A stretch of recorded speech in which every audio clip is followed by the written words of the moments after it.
자, 안녕하세요. 북선 카페 여러분. 자, 오늘은 저번 시간에 이어서 문벌 귀족의 사회의 성립과 동요 부분을 할게요. 교재 111페이지 펴보세요. 자, 여기 이제 문벌 귀족이라는 것은 이제 뭐냐, 보통 12세기 때 형성됐던 그 고려시대 지배계층을 이제 말하는데, 이들은 이제 출신 성분을 보면 지방 호족들이 있고요. 그 다음에 개국공신, 그 다음에 이제 신라 육두풍 계열의 유학자들이 공로나 각오를 통해서 이제 중앙관료로 진출하고 한 2, 3대 정도 흐르면 문벌 귀족으로 인정받게 돼요. 그래서 이들은 주로 어디 살았냐면 그 개경 일대에 살았어요. 개경 일대. 그래서 이거는 문벌 귀족뿐만 아니라 그 당시 뒤에 등장한 건물세족이나 이런 사람들도 되게 개경 일대에 살았던 사람들이에요. 그래서 조선시대 때 지배층이었던 양반들은 모든 지역에 다 살고 있었죠. 근데 이제 이런 문벌 귀족들이나 건문세족 같은 경우에는 주로 자기 본관을 떠나서 이런 개경 일대에 이제 몰려 살았던 것이 좀 특징이죠. 자, 그럼 문벌 귀족 사회 성립에서 이제 이들의 특권이 뭐냐? 자, 전반적으로 신라와 골품제보다는 개방적이었지만 좀 상대적으로 개방적인 거지. 지금 시대에 볼 때는 되게 폐쇄적이고 보수적이었다. 이렇게 보시면 돼요. 자, 정치 면층에서 보면 과거 음소를 통해서 간직을 독점했고요. 그 다음에, 그, 정치 권력을 장악했다. 그래서 같은 과거 합격자라도 명문 집안의 출신들이 같은 경우에는 대관이라든지 승선 같은 처녀직에 빨리 임명이 됐어요. 그리고, 비명문가 집안일 경우에는 합격했더라도 간직을 받는데 되게 시간이 많이 걸렸고요. 심지어는 간직을 못 받을 수가 있어요. 이렇게. 왜냐, 그 당시에 이제 과거 시험이라는 것이, 뭐냐면, 등용 시험이 아니라 관리 자격 시험이었거든요. 자, 그 다음에 이제, 제추 같은 것들 거의 독점을 했죠. 명문 귀족들이요. 자, 그러면 경제적인 측면에 볼 때는 간직에 따라 가전과 공음조를 받았고요. 그리고 이런 가전과 공음조이 법제적으로나 실제적으로 세습 가능했죠. 그 다음 사회적으로 볼 때 귀족 상호 간에 또 왕실 간의 통혼권이 형성되는데, 이때 이제 귀족들이 대표적인 문벌 귀족들이 여기 뭐 해주채씨도 있고요. 대표적인 채충이죠. 그 다음에 이제 윤간의 파편윤씨, 그 다음에 김부식의 경주김씨, 이런 집안들이 대표적인 문벌 귀족들이죠. 요게 뭐 강의 듣는 분도 거기에 이제 자기 집안이 속할 수도 있는데, 자, 그 중에 그 제일 좋은 그 통혼 집안은 왕실이죠. 왕실 간의 통혼권이 형성이 됐고, 그래서 나중에 이제 이것 때문에 뭐냐면 이자경 같은 이제 측근 세력들, 인척 세력들이 등장하죠. 외척 세력들이. 예, 이렇게 이제 좀 보시면 되고요.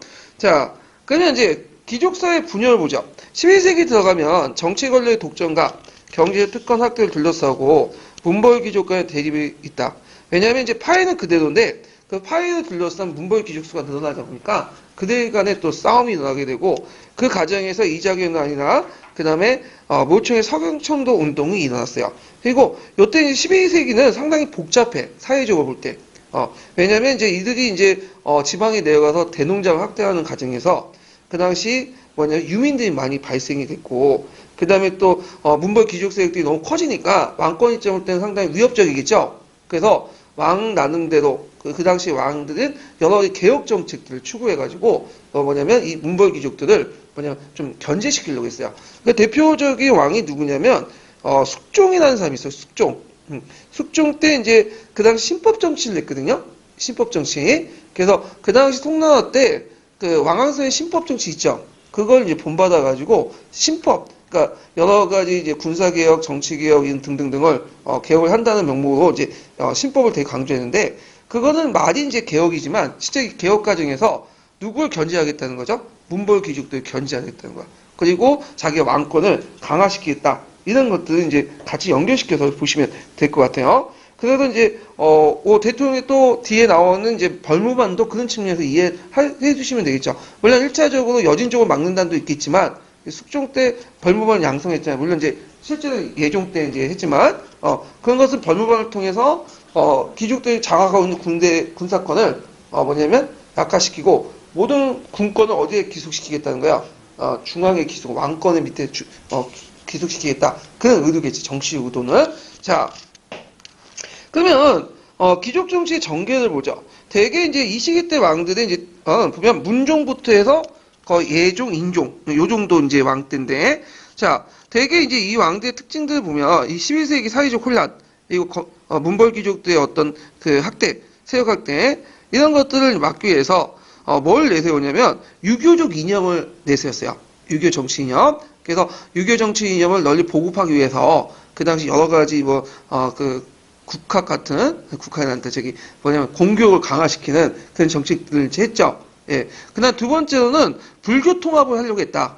왜냐면 그 당시에 주로 이제 불교라는 거는 단순히 종교적인 기능뿐만 아니라 어떤 역할도 했다고 했죠? 사회 통합적 역할도 같이 했다고 했죠? 예. 그래서 이 사회 통합을 함으로써 왕권을 강화시키려고 했다. 그래서 국왕준신의 어떤 불교 통합 이런 것들을 하려고 했고, 그때 대표적인 사람이 여러분도 알다시피 누구예요? 의천 같은 사람이 있죠? 예, 균형은 그 전의 사람이고요. 예. 자, 그래서 이제 이런 것들을 이제 보시면 될 것 같아요. 그러면 이제 여기에서 대표적인 이제 왕대의 업적들을 좀 볼게요. 먼저 살펴볼 것이 뭐냐면 숙종이야, 숙종. 자, 이 사람은 이제 그 유학한 그 헌종에 이어가지고 즉위했던 사람인데, 이 사람은 학문적으로 상당히 학문적으로 다 뛰어난 왕이었어요. 호학군주라고 이제 보시면 돼요. 그래서 여러 가지 이제 뭐냐면 국자감을 강화시키는 그런 것도 있고, 어떤 그 서적폴도 그렇고 인쇄 출판을 담당하게 했고요, 등등등. 그 다음에 또 숙종은 신법 정치를 했죠. 강국처럼. 그러면 이제 숙종이 이런 그 배경을 볼게요. 이런 개혁 정치 배경. 자, 유약한 헌종의 뒤를 이어서 외척인 의자의가 있었어요. 의자의. 예. 그래서 보통 이 사람은 잘 알려지지 않는 사람인데 이자이죠. 네, 발음을 잘못했는데, 자, 이자기를 그 당시 실권자 이자기를 무적으로 제압을 해갖고 그 했죠. 그 다음에 이제 제압을 했다는 거, 제압하고 지긴 건데 제압 이렇게 쓰시면 될 것 같아요. 뒤에 못한 것 같은데. 그래서 이자기에 나는 이제 무적으로 제압을 하고 즉위했다 이렇게 쓰시면 돼요.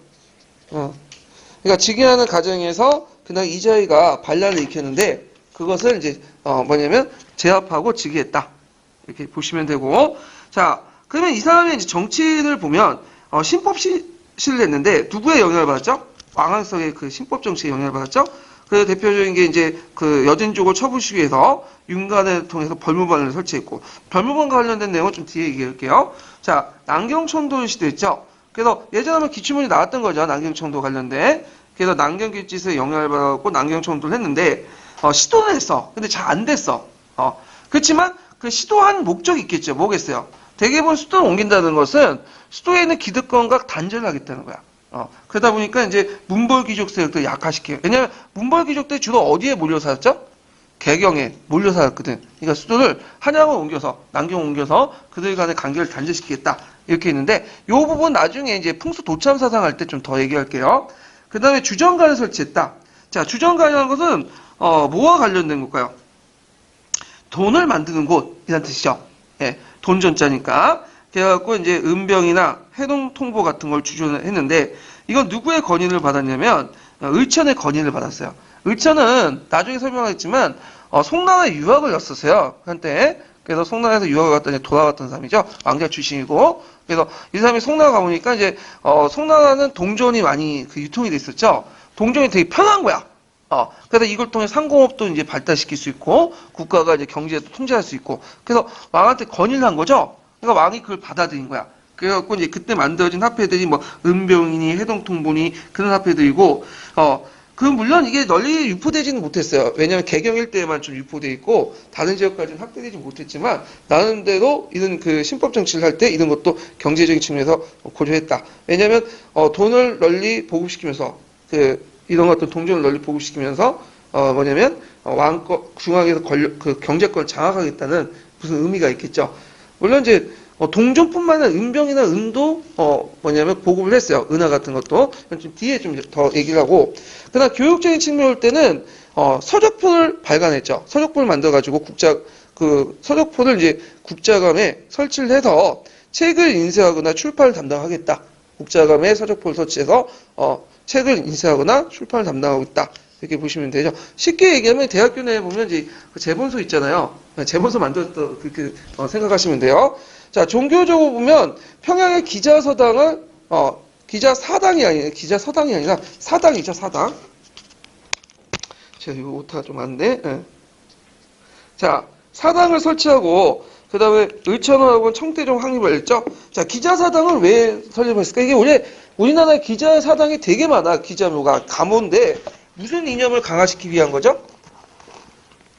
유교 이념을 강화시키기 위해서 큰 측면에서 먼저 만들었죠. 16세기 때가 되게 많이 만들어졌는데 고조 시대는 좀 약간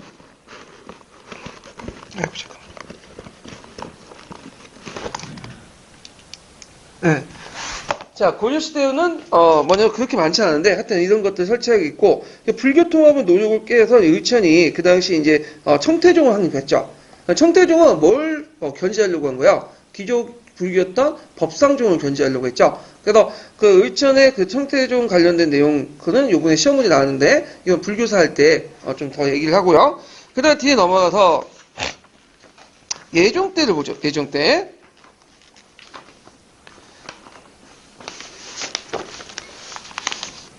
자, 예종 때의 이제 정치를 보면요. 이 사람은 이제 그 아버지가 뭘 만들었어요? 벌무반을 만들었죠. 그리고 나서 이제 예종 때 가서 본격적으로 여진 정복을 하고, 그다음 동북 구성을 이제, 세웠고요. 대내적으로 문화 발전했다. 그래서, 여러 가지 이제 공교 강화 정책, 간학 진흥 정책을 했는데, 이 당시 간학 진흥 정책은 무엇과 연결시켜서 보셔야 되냐면, 그 당시 이제 뭐랄까, 국가의 어떤 구강권 강화와 연결시켜서 보시면 돼요. 왜냐하면 그 당시 과거 시험을 볼 때 나중에 얘기했지만 사람들이 간학은 안 가고 어디 가서 국자가만 안 가고 다 사학 쪽으로 몰렸어. 그 문홍공도 같은 12도로. 근데 문제는 정부에서 원하는 것은 간학을 통해서 뭐냐면 그 국가가 원하는 이데올로기를 배우고 어떤 이데올로기를 주입시키고 그다음에 구강권의 충성을 유도하는 교육을 시키려고 했는데 사학에서 공부하다 보니까 이런 건 쏙 빠지고 뭐만 강조하는 거죠? 과거 시험 합격하는 방법만 강조해. 지금 문제하고 비슷하죠? 공교육은 뭐냐면 여기서 입시교육만 목적으로 하는 게 아니죠. 공교육은 인성교육도 있고 여러 가지 있는데 그 사교육이 번성한 것은 사교육은 뭐만 특화시킨 거야? 입시만 특화시킨 거야. 그러니까 효율적인 측면일 때는 얘네들이 대학 가는 게 목적이잖아요. 그러니까 사교육을 올릴 수밖에 없죠. 똑같다고 생각하시면 돼요. 그러니까 이제 이게 안 되겠다. 왕권 강화 어떤 통치 내용을 이들에게 주입시키지 없겠다. 그러니까 이제 간학을 진흥시켜고 어떻게든 이 사학 쪽에 있는 애들 공교육 쪽으로 흡수 통합을 하려고 했겠죠. 그래서 왕권 강화 측면에서 이제 일 해두셔야 되고 그때 이제 그 자세한 내용 뒤에 얘기했지만 국학 칠제를 설치했다.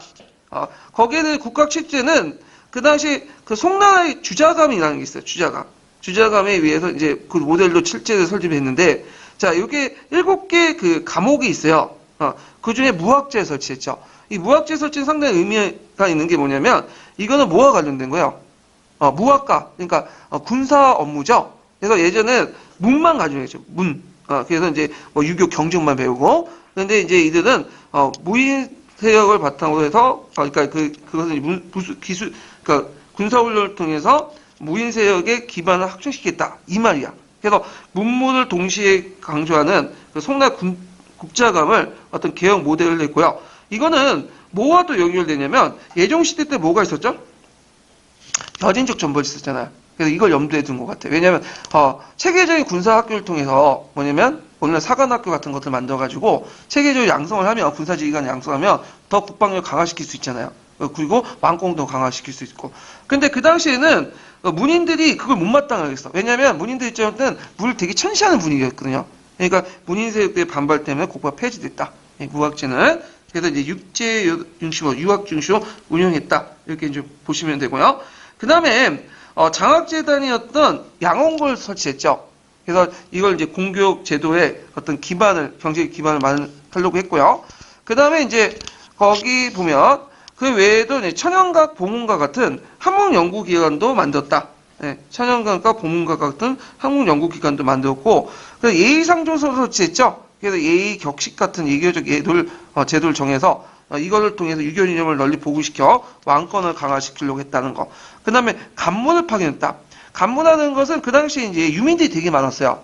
대농장이 확대되고 뭐 자연재해 등등 돼가고 토지에서 이탈한 유민들이 많아지니까 이들을 뭐냐면 관리하기 위해서 속촌에 뭘 파견했냐면 간문을 파견했다. 이때부터 본관제가 무너지기 시작해.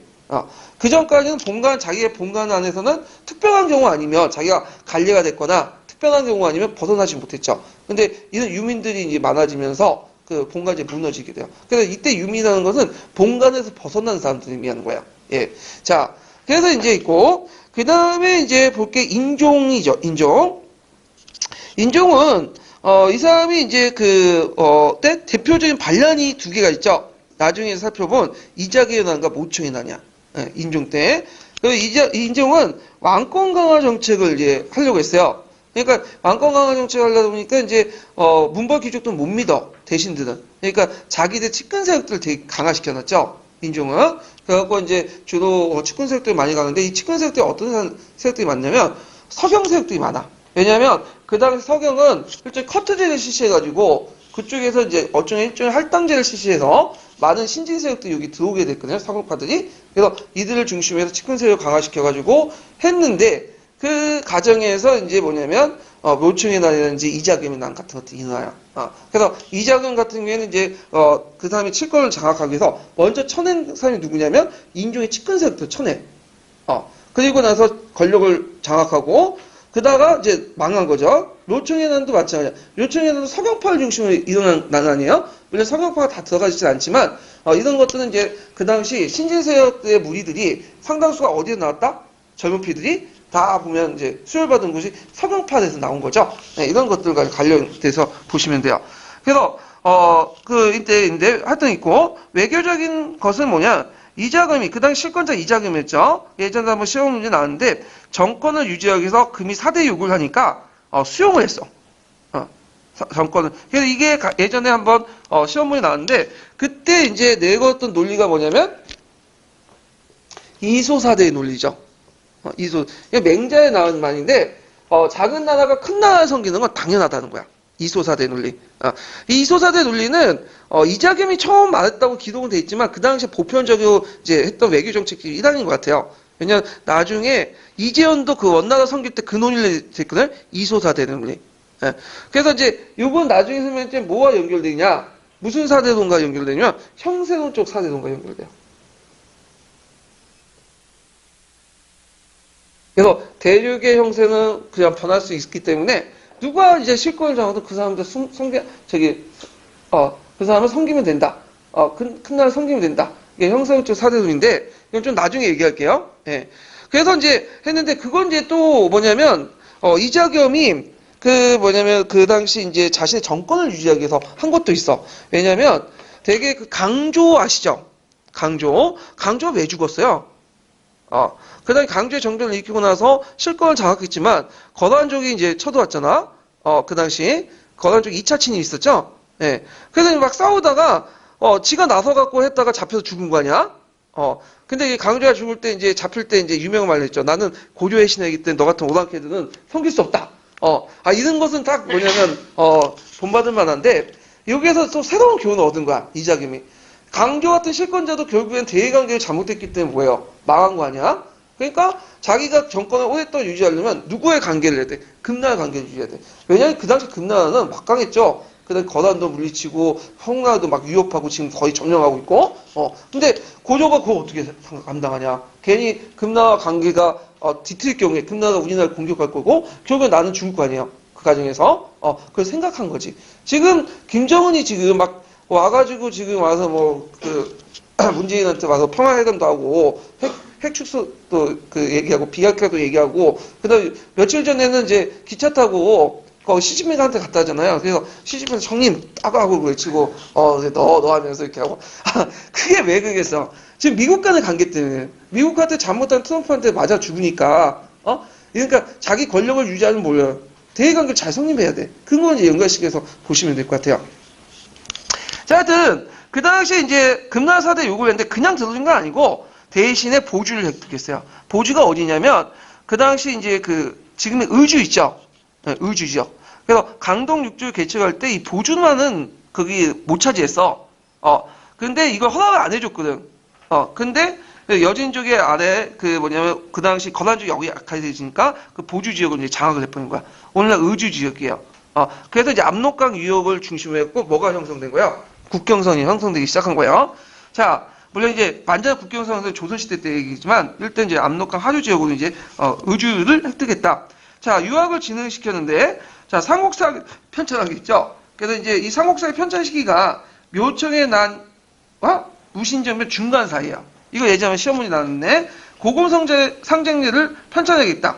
그래서 고금의 여러 예법들을 이제 정리한 것을 체인시켜가지고 이제 했죠. 요거 하나하나가 예전에 기출문제 다 나왔던 거예요. 그래서 삼국사의 편찬 시기, 그 다음에 고금 상쟁례 편찬 관련된 내용이 예전에 시험 문제 나왔죠. 예문에. 이거 왜 중요하냐? 이걸 통해서 뭐죠? 유학을 통해, 유교를 통해 왕권도 강화하고 국력도 통일하고 그러겠다는 거야. 그러니까 유학 진흥의 어떤 목적에서 그렇게 했고, 고금 상쟁례 같은 경우에는 나중에 또 얘기하겠지만 이게 이제 편찬하고 나서 그 뭐냐면 이거 나중에 얘기할게요. 하여튼 고금 상쟁례도 편찬했다는 좀 기억을 해두시고, 그다음 토목공사를 볼게요. 토목공사는 그 당시 개경에 있었던 만월대가 불타 없어졌어요. 만월대 여러분들 아시죠? 그 개경에 있는 궁궐이죠. 경복궁 같은 것들인데 이 만월대를 재건을 했다는 거. 그 다음에 태안의 굴포운항이나 벽골제를 수출했는데 다 실패했어. 예. 특히 태안의 굴포운항을 왜 만들려고 했냐면, 이것도 조선시대 때도 그 항상 논쟁이 있었는데, 거기 보면 태안에 보면 이렇게 태안반도 있잖아요. 예. 거기 보면 요 일대가 안흥량이라는 지역이 있어요. 요즘 이제 조은선이 여기 왔다가 이 안흥량이 되게 뭐냐면 그 암초도 많고 물길도 세고 그러거든요. 여기 다 걸려가지고 거의 50% 이상 그러니까 말했죠, 가졌죠. 열에 하나 정도는 다 자초되는 거야. 그러니까 이제 국가에서 볼 때 이 안흥량을 어떻게든 무사히 통과시키려면 여기 안흥량 태안반도 그 밑에 그 좁은 그 뭐냐면 육지 부분이 있는데 여기를 파가지고 운하를 만드는 게 좋겠죠. 안흥량을 벗어나가지고 어디로 요쪽으로 이렇게 직행을 할 수 있도록. 그래갖고 열심히 팔려고 했는데 문제는 여기가 폭은 좁아. 그러니까 한 2km, 3km 정도 나가면 밖에 안 되거든요. 국가 바다와 연결을 2, 3km만 파면 되잖아. 근데 여기가 하강한 지역이야. 그러니까 도저히 안 되는 거야. 그래서 고려시대 한번 했다가 이게 안 되니까 포기해버리고, 조선시대도 그 논의가 있었어. 근데 팔려고 하니까 안 되는 거야. 지금처럼 다이너마이트 있잖아요. 다이너마이트 터트려가지고 이제 파면 되는데 그 정도의 기술은 없었어. 그 당시에는. 그래서 결국은 안 됐는데, 근데 그 파는 과정에서 많은 사람들 동원한 거예요.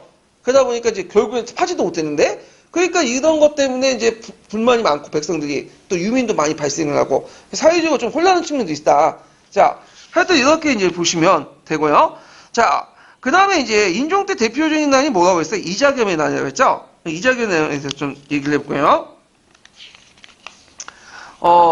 이자겸의, 인종 때 빠진 업적 중에 이것도 있네. 여기 적어놓진 않았는데 좀 적어놓으세요. 경사 육학을 설치했다. 이거 보세요. 경사 육학. 네. 경사 육학을 여러분들 이제 국제학, 태학, 사문학, 기술학부 이렇게 갖고 설치한 거 있죠? 경사 육학이 인종 때 설치됐고요. 그 다음에 한학이 있죠? 한학이 설치됐다. 한학이, 발음이 안 되게. 시골 한자인데, 한학이 설치됐다. 예.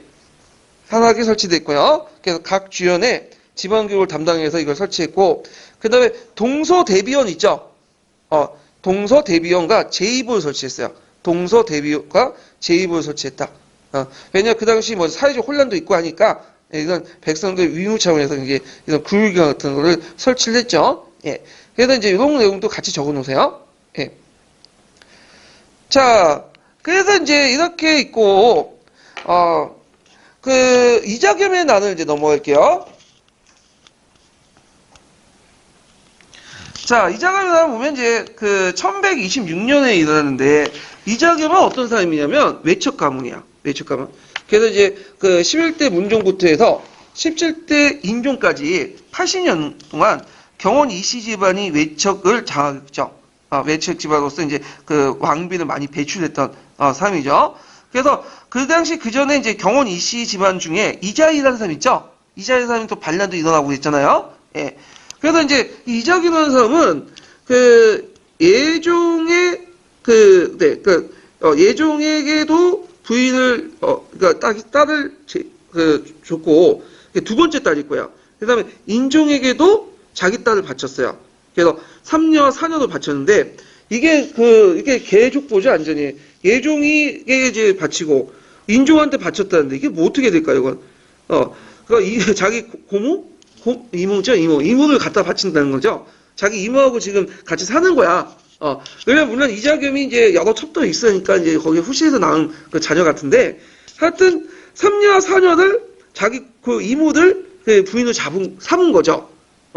물론 이자겸 난 이후에 이제 끝나고 나서 이제 그 파혼했지만 하여튼 그래서 이제 자기 딸을 이제 예종과 인조에 거쳐가지고 갖다 바치고 그러면서 이제 권력을 장악을 하죠. 그리고 이 사람이 권력이 이제 너무 심하니까 인종의 측근 세력들이 이게 뭐냐면 이자겸과 척추경, 그러니까 척추경이 이제 이자겸은 이제 지원해주는 군사 세력인데 장군이죠, 유명한.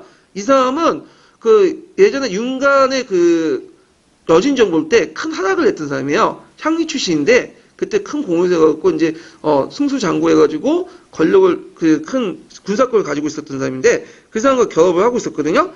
그래갖고 이제 일단은 인종의 이제 측근 세력들이 그 이자겸과 이제 척추경을 이제 시해를 하려고 하다가 오히려 역공을 당해갖고 이자겸이 뭐야? 다 죽여버리죠. 그 당시 그 측근 세력들은. 그리고 이제 이자겸이 이제 왕권을 완전히 장악하고 자기 왕을 제 인종을 그러니까 자기 손자죠. 외손자들 자기 집에 거의 유폐를 시켜놔요. 그리고 얘를 죽이려고 이제 뭐냐면 작전을 하고 그래갖고 그 자기 딸들에게 이제 그 왕비죠. 두 명의 왕비, 3녀하고 4녀 왕비 그러니까 세 번째, 네 번째 그 딸에게 약을 파닥하고 죽이려고 하니까 이게 여자애들이 이제 그 왕비가 너무 이제 그 아니다 아버지가 시키지만 도저히 이건 들을 수 없다 해갖고 그 독약을 든 그 뭐냐면 약을 갖다 바치지 않고 갖다 버리죠. 예. 결국에는 그렇게 위기가 있었고 그다음 또 이자겸이 또 자기가 왕이 되려고 어떤 것까지 이용하냐면 도참석까지 이용해요. 그래갖고 이제 뭐라고 이제 주장하냐면 목자 위왕이다. 목자가 왕이 된다 이런 말인데 목자는 그 나무 목자에다 이자를 붙이잖아요. 그러면 이게 이가 되는 거야. 파자를 내가니까 이시가 왕이 된다는 거야. 이거 이성계태 할 때도 그 소리 많이 들었어. 그래서 이런 걸 유포시켜가지고 했지만 결국에는 이제 그걸 보고 있었던 뭐 정지삼이나 이런 사람들이 또 반격을 해갖고 이 당시 이자겸 척추경이 같이 있었거든요. 척추경하고 이자겸을 갈등을 시켜 모양을 해갖고 결국에는 그 정지상의 계책에 말려들어갖고 척추경이 누굴 죽이죠? 이자겸을 몰아내죠. 죽인 것보다 몰아낸다고 보고 그다음 왕권을 다시 강화시키고 그다음에 척추경도 어떻게 나중에 이제 또 죽게 돼요. 그래서 이자겸 같은 경우에는 죽이자고 했는데 그래도 인종이 자기 그래도 외할아버지잖아. 그러니까 저기 기양을 보내는 손에서 끝나게 돼요. 그래서 이자겸이 실권을 이제 잃게 됐다. 이렇게 이제 보시면 되고, 그 세 번째, 네 번째, 이자겸의 세 번째, 네 번째, 그 딸들은 어떻게 될까요? 결국은 다 파혼당했죠? 네. 그래서 이제 이렇게 해서 이제 끝났던 것이 이자겸이 아니다. 이렇게 보시면 되죠? 자, 그래서 이자겸의 난은 국왕과 특정 문벌 귀족과의 대립. 그러니까 이제 이거는 문벌 귀족 안에서의 대립이야. 그리고 문벌 귀족과 신진세력 간의 대립. 이렇게 볼 수 있겠죠. 여기에서 이제 이자겸 나오는데 큰 진압을 했던 대표적인 정지삼이라는 사람인데 이 사람은 어떤 사람입니까? 신흥세력이라고 보시면 돼요. 예, 평학 출신이거든요.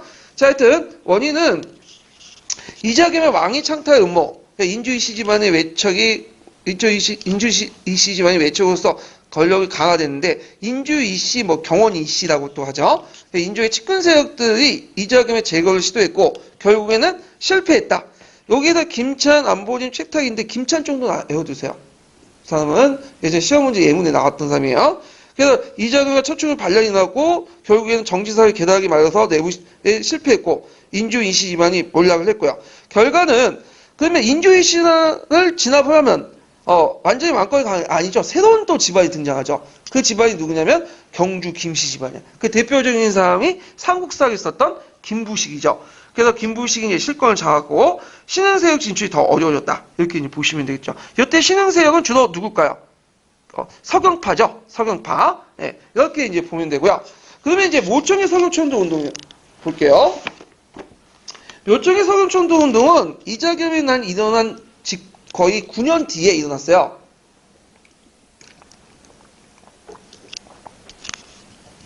자, 이 모청의 서경천도 운동은 그 성격을 보면 개경의 문벌 귀족과 서경 출신의 관료 사이의 외교 문제 때문에 대입을 해서 일어났죠. 그 당시 이제 개경의 문벌 귀족에 대해서 신진세였던 서경 출신 관료 사이에 어떤 외교적인 문제 사안에 가서 대입을 하고 있었어. 그래서 그때 이제 제일 외교적 문제가 금나라에 대한 인식이죠. 여기. 그래서 이자금 같은 경우에는 금나라 그대로 받아들이자. 한 4대 외교 관계가 수용했고, 이자금이 제거된 후에도 문벌 귀족 세력들은 되게 4대 외교 관계를 유지했어요. 특히 김부식 같은 사람이 그걸 되게 주장했죠. 김부식은 4대주의자보다 좀 국가주의적 성격이 강해요. 왜냐면 김부식 같은 경우에는 이제 직접 중국에 가서 사신으로 가서 뭘 봤냐면 북송이 멸망한 걸 본 거야. 그러니까 금나라가 힘이 센다는 걸 알게 된 거죠. 괜히 금나라 자극하기 위해서 뭐 연호 사용하고 그다음에 연호 사용하고 뭐 친제 건원하고 이럴 경우에는 금나라 자극할 수 있으니까 그거 하지 말자. 그러니까 연호 사용에도 어떻게 돼요? 반대했던 사람이죠. 예전에 시험 문제 나왔고 반대뿐만 아니라 신라가 연호 사용한 것도 되게 반대했던 사람이야. 그 예전에 기출문제 나왔던 거고. 근데 이에 반해 서경파는 그런 입장은 아니죠. 자주적 외교 정책을 내세우죠. 그 대표적인 사람이 정지상 같은 사람이에요. 정지상은 그 김부식하고 대립관계가 있어. 뭐 정치적 대립관계도 있겠지만 학문적 대립을 해.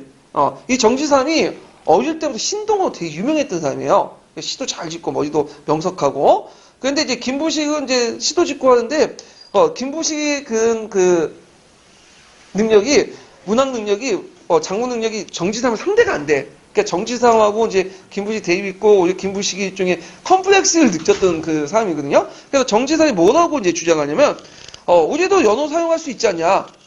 그래서 칭제 권한을 주장해 이 사람은 황제 칭하고 우리도 연호 사용하자. 그래서 이제 대립된 입장을 보고 있는 거죠. 예, 이런 것들 이제 보시면 될 것 같고 그 다음에 이제 또 뭘 주장하냐면 그 평양청도 같은 걸 또 주장하죠. 평양청도 이렇게 해서 좀 약간 다른 생각을 갖고 있어. 서경천도 주장하고. 그래서 이제 정지상이 데리고 온 인물이 누구냐면 묘청이에요. 묘청. 그래서 묘청이 이제 인종한테 신임을 받고 묘청이 서경천도를 하는 과정에서 그다음 인종을 원래 처음에는 하려고 했어. 서경천도를. 근데 도중에 가서 이제 했는데 와가지고 이제 묘청이 쓸데없는 짓거리를 많이 했죠. 그래서 대동강에다가 기름을 떨어뜨리고 떡에다 기름을 집어넣고 이제 떨어뜨리니까 거기에 무지개를 보고 이거 길조다 하면서 하니까 김부식이 이상하니까 내가 보니까 이게 있는 거야. 사기친 거 아니에요? 그러니까 인종이 열받아가지고 돌아갔고 결국엔 어때? 서경천도가 무산이 돼갖고 모르겠다. 서경천도에서 하는데도 서경에서 반란을 일으킨 거야. 모청이. 물론 정지삼이 반란을 일으킨 것 같진 않아요. 자기도 몰랐는데 모청이 독자적으로 한 건데 그런데 김부식이 이제 그 왕후부터 모든 권한을 받고 먼저 쳐낸 게 누구예요? 정지삼을 죽인 거지. 아무런 어떤 객관적인 증거도 없는데 단순히 예전부터 묘청을 천도했고 모청과 친했다는 이유로 그냥 서경파들 다 수청하고 들어간 거야. 그래서 이제 이게 문제긴 했는데 그 다음에 이제 하여튼 이게 있고 그 다음에 요게 또 눈여겨볼 사람이 누구냐면 윤간의 아들 누굴까요? 윤원이. 예전에 시험문이 나왔죠. 기출문제도 나왔고 이 윤원이라는 사람이 좀 특이해. 이 사람은 파평 윤씨 집안이고 엄밀히만 개경파 쪽의 인물이에요. 근데 이 사람은 약간 요 서경파들 인물과 좀 뭐냐면 그 비슷한 주장을 해. 강남 좌파처럼. 예. 자, 이 사람들 주장은 뭐냐? 윤원의 주장은 뭐야? 친제 권원까지는 돼요. 연호하자 우리도 연호 사용 주장하죠.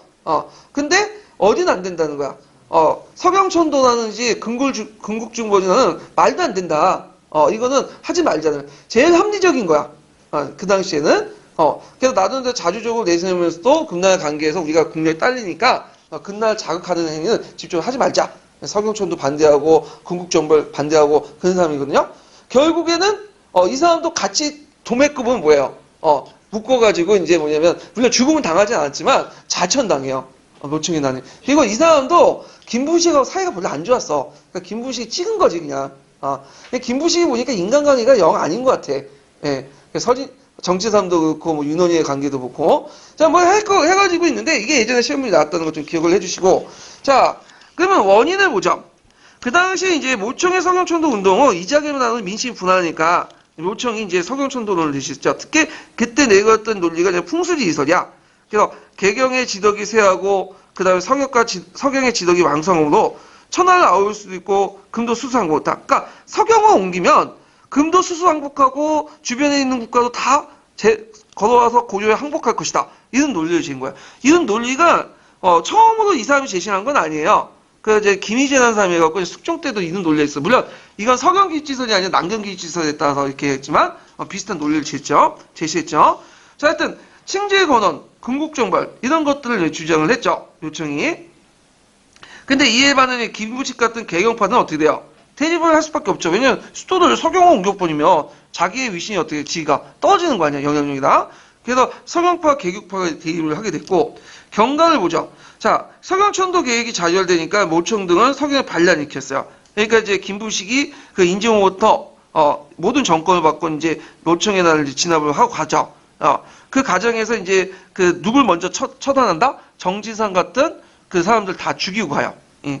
그래서 이제 이때 이제 국쿨 대의, 연월 청계 이렇게 이제 하고요. 그다음 자기의 부대를 이제 청견 충의군이라고 하죠. 하늘에 보낸 충성스러운 부대. 그렇지만 이제 이렇게 했지만 김부식에서 거의 1년 만에 그냥 진압을 당해요.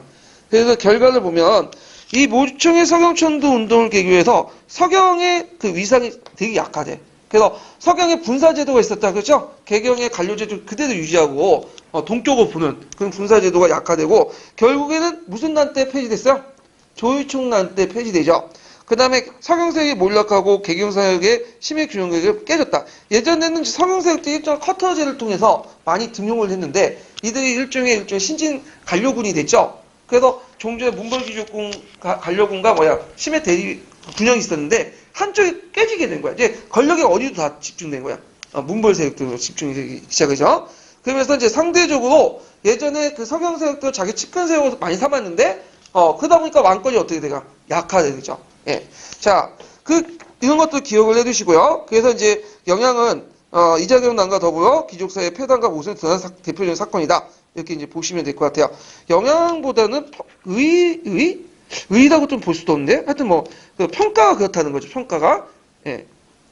평가 이렇게 영향보다 평가가 낫겠네요.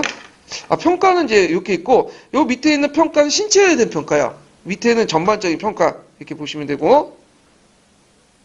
자, 신채호가 이 사건 상당히 뭐냐면 안타깝게 생각했어. 그래서 신채호가 이제 이걸 뭐라고 하냐면 그 당시 동아일보에 조선 역사상 일천내 제일 대사건이다. 이렇게 해요. 왜 이제 그렇게 판단했냐면 예전에는 자주적 기상이 계속 남아 있었어요. 그 모청이 난 전에는. 근데 모청이 나는 계기로 해가지고 이제 이런 독립당과 사대당, 진치사상 보수사상의 투쟁이 뭘로 결론이 됐다는 거야. 여기는 안 나와있지만 독립당과 사대당 쪽으로. 그 다음에 진치사상에서 보수사상, 사대주의가 판을 쳤다는 거야. 그래서 종전의 어떤 진치사상이나 이런 것들 독립적인 어떤 사상이 점점 없어지고 이런 보수사상이나 사대주의가 판을 쳤다. 이렇게 이제 보시면 되겠죠. 그래서 상당히 중요한 사건이다 이렇게 판단을 했어. 조선 역사상 일천년 대사건을 하면서.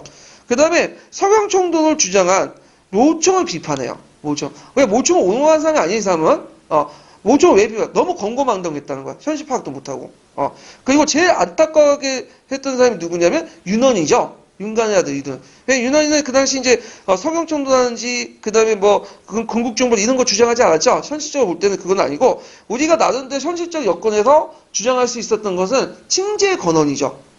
왕을 칭하고 황제를 칭하고 연호를 사용. 물론 이것도 이제 내재 외양 체제 때문에 금나라 관계는 직접적으로 취하지 못하겠죠. 그렇지만 일단 칭제 건원만이라도 상식적인 의미에서 자주적 표현이다 이렇게 했기 때문에 이런 걸 채택하지 못했다는 걸 상당히 안타깝게 여기고 오히려 이걸 계기로 해서 김부식 무리에 의해서 그 당시 이제 진취적인 사상을 가지고 있고 독립적인 사상을 가지고 있는 세력들이 몰살을 당했다는 거죠. 예. 그래서 이제 이런 것들 좀 기억을 해주시면 돼요. 그래서 민족주의 난가 사상이 쇠퇴하고 사대주의가 확산된 계기가 되었다. 이렇게 평가를 하고 있어요. 예. 자, 여기 난가 사상은 무슨 사상일까? 이건 하랑도 있죠. 하랑도. 그리고 하랑도 이제 우리나라 고유의 정통 사상. 이런 것들을 이제 얘기를 하고요. 자, 그러면 여기에서 이제 도식적이지만 거기 이제 서경파와 개경파를 좀 비교를 해볼게요. 서경파의 대표적인 사람이 모청, 백수환, 정지상 이런 사람들이고요. 그 다음에 이제 신진세력이고 진취적이고 대외 정책을 볼 때는 북진 정책, 고구려 계승의식, 사상적인 측면일 때는 자주 정통 사상, 풍수지리에서는 그다음 서경천도서를 주장했죠. 그래서 지기세왕사가 관련해서 얘기를 했는데 그 대표님이 모청인데 모청이 이제 뭐라고 이제 얘기하냐면 지금 개경의 기운이 떨어지고 궁궐이 불타고 남은 곳이 없다. 그래서 서경에는 왕기가 없으니 이제 왕께서는 수도를 어디로 옮겨야 된다? 서경을 옮겨야 된다. 그럼 서경을 옮기면 궁국을 비롯한 36개국이 알아서 기어가지고 우리한테 항복해 올 것이다. 좀 말도 안 되는 그런 소리를 하는데, 하여튼 이런 그 서경기지설을, 지기세왕설 정치적으로 이용했다. 이거는 전에 있었던 숙종 때 남경기지설의 김희재의 주장과 거의 비슷비슷해요. 이 논리 구조는. 그래서 그들의 주장은 서경촌도, 궁극정벌, 뭐 칭제공원 이런 것들을 이제 주장했다. 이렇게 좀 보시면 될 것 같고요. 물론 이제 정제당 같은 경우에는 거기에서 이제 약간 이제 벗어난 주장도 했긴 해요. 예, 뭐 궁극정벌 같은 것들은 뭐 그렇게 이제 주장한 건 아닌 것 같은데, 자, 그 다음에 이 서경파와 약간의 개경파 중간에 있었던 사람이 누구죠? 윤원이죠. 윤원이는 서경천도 반대하고 궁극정벌도 반대하죠. 뭐만 인정했죠? 신재 건원만 인정했죠. 그러니까 윤원이의 이제 주장은 그 서경파, 개경파의 절충, 제일 현실적인 주장이다. 이렇게 이제 보시면 되고요.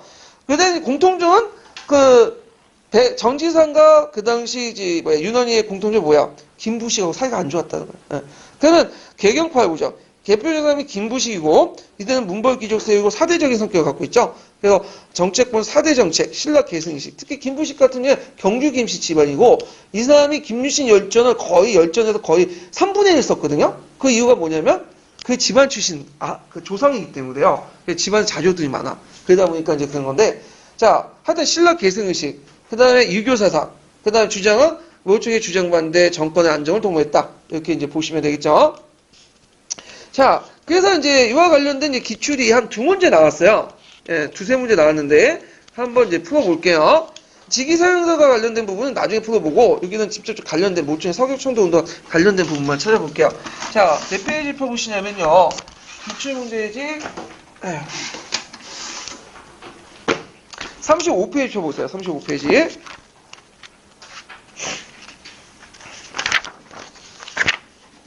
자, 35페이지 4번 문제 보죠. 4번 문제.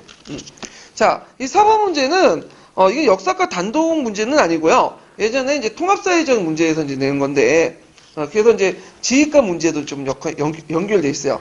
자, 제시된 자료를 읽고 다음 물음에 답하시오. 4-1번 문제 보면, 이거는 이제 훈육십조와 관련된 내용이고, 자, 산세와 수세의 중요시 여기는 일종의 지리하고서 위 사료에서 찾을 수 있는 1. 사상을 쓰고, 2. 사상을 배경은 2. 고려 중기 역사적 사건과 3. 그의를 쓰시오. 자, 일단 이는 뭘 써요? 풍수지리사상 이렇게 쓰시면 돼요.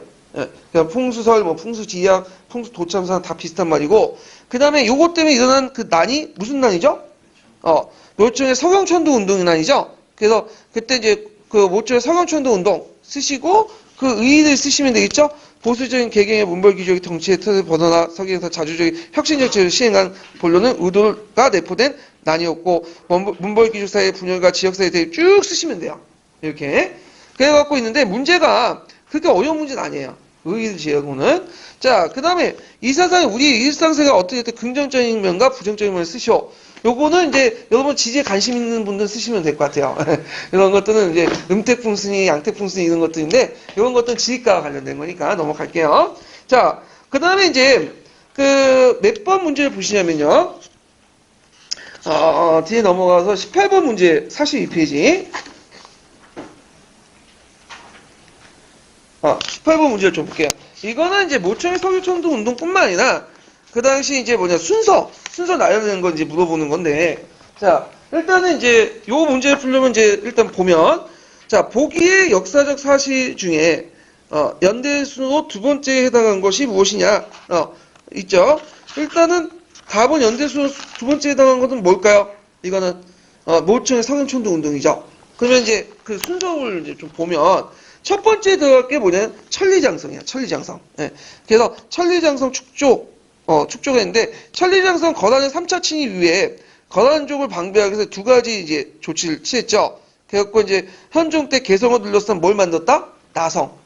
나성은 시가지를 쭉 방어할 수 있는 성이야. 예. 그래서 이제 서울도 이제 한양성을 만들었잖아. 한양 도성 같은 거. 근데 개경이나 한양의 도성이 나성은 솔직히 말해서 별 의미는 없어요. 왜냐면 그 넓은 데를 어떻게 다 방어해. 그러니까 이제 공격해보면 실제로 성이 있든 없든 도망가는 거야. 예. 자, 그래서 이제 나성을 축조했고, 덕종 때 그 당시 북방의 여진족과 거란족을 막기 위해서 뭘 만들었냐면 1033년에 그 당시 이제 천리장성을 만들었어요. 예. 이 천리장성은 그 고려 때 만든 천리장성이 아니죠. 그래갖고 이제 용의 어디부터 이제 쭉 만들었냐면 청천강부터 해갖고 영흥만까지 이렇게 천리장성 쭉 만들었죠. 예. 그래갖고 이제 길주부터 해가지고 쭉 이렇게 만드는데 뭐 이게 자세한 위치에 대해서는 아직까지는 약간 설이 맞긴 많던데 자 하여튼 이게 만들어져서 10년 후에 1044년에 정종 3년에 완성이 됐다. 그래서 그날 이 천리장성은 국경선의 기능으로서 있고 그래서 여진족과 이제 건한족의 국경선의 의미도 있고 문화적 구분선도 있다. 이렇게 이제 보시면 돼요. 예. 자, 그 다음에 이제 두 번째 사건이 이제 뭐냐면 아까 모청의 성형천도 운동이죠. 그래서 모청의 성형천도 운동은 인종 때 일어났죠. 그래서 이제 있고 그 다음에 삼국사기는 그 뒤에 일이죠. 삼국사기는 모청의 성형천도 이후에 한 시간이 지나서 한 10년 뒤에 그 김부식이 1145년에 편찬을 냈죠. 그 다음에 니은의 팔만장경 대장경 족파는 한참 후대인 언제 때요? 이거는 자기 최후 정권 때죠. 고종 23년 그래서 1236년부터 해서 38년까지 한 16년 동안 했던 것이 대장경이다. 그래서 팔만대장경 자체도 예전에 문제 나왔어요. 이건 좀 뒤에 있다가 이제 살펴보기도 하고요. 그럼 여기에서 총괄평가 잠깐 풀어보고 넘어갈게요. 자, 총괄평가 이제 몇 페이지를 보시냐면요. 33페이지 펴보세요. 33페이지.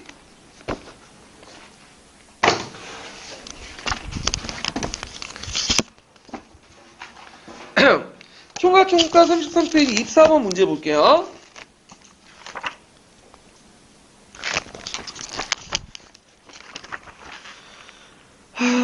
잠깐만 24번 문제가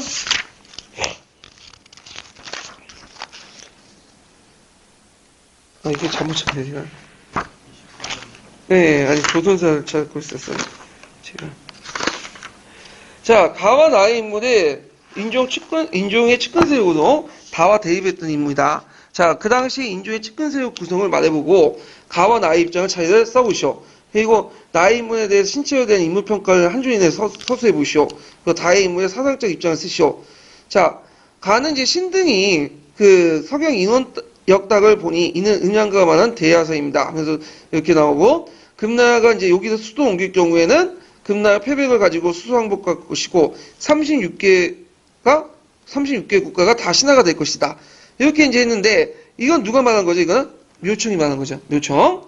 그 다음에 연호를 세우고자 천하는 것은 우리의 임금이 높이는 정성을 근본할 것이니 태종과 강종의 연호를 세운 일도 있고 신라 발이도 그런 것이 있습니다. 저는 대하라는 말에도 참여하지 않았고 정치상과도 같지 않음을 폐하께서 잘 아실 것이다. 대하라는 건 수도 옮기자는 거야. 아까 대하세란 말 있죠? 그래갖고 이제 있고 이 사람은 누구냐면 윤원이야. 윤원이는 문벌 가문 귀족 출신이지만 개경파에 속하지만 또 약간 뭐냐면 서경파 의견도 있어요. 근데 서경파도 또 아니야. 자, 그래서 중간적인 입장에서 썼던 사람이고 그 다음에 다는 누구냐? 윤원이가 정치상과 결탁하여 서로 죽기를 맹세한 당이 있으니 그 크고 작은 이를 함께 의논하였고 임금이 서경에 행차하실 때에는 글을 올려서 연호를 세우고 황제를 친하기를 청했으니 대개 금을 건너게 하는 일을 하게 했다. 그 틈을 타서 자기 세력이 아닌 사람을 처치하고 반역을 깨하려고 하였다. 이건 지금 누가 얘기한 거냐? 김부식이 얘기한 거야. 김부식이 누굴 비판한 거죠? 윤원이를 비판한 거죠. 예. 그래서 서로 사이가 안 좋다고 얘기했죠.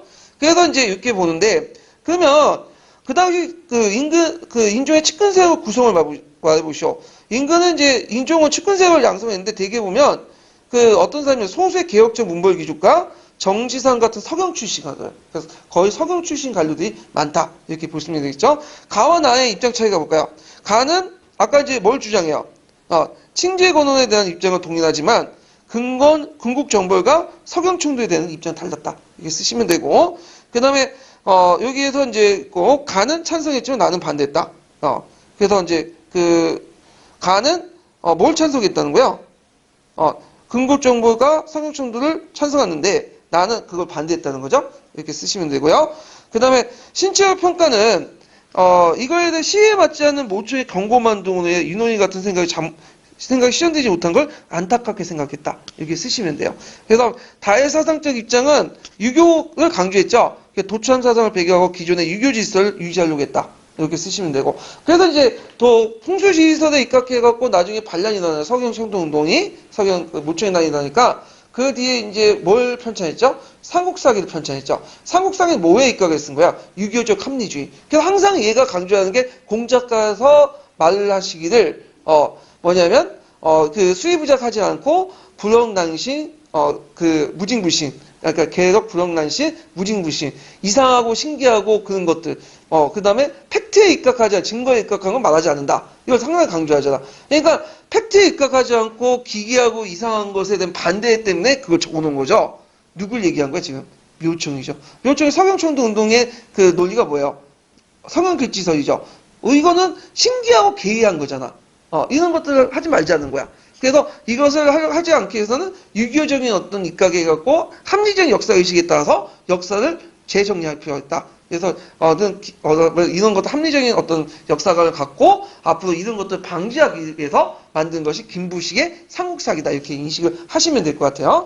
자, 그래서 이제 이렇게 한번 문제 풀어봤고 그 다음에 또 한 문제 또 풀어볼게요. 자, 38페이지 39번 문제 풀어보죠.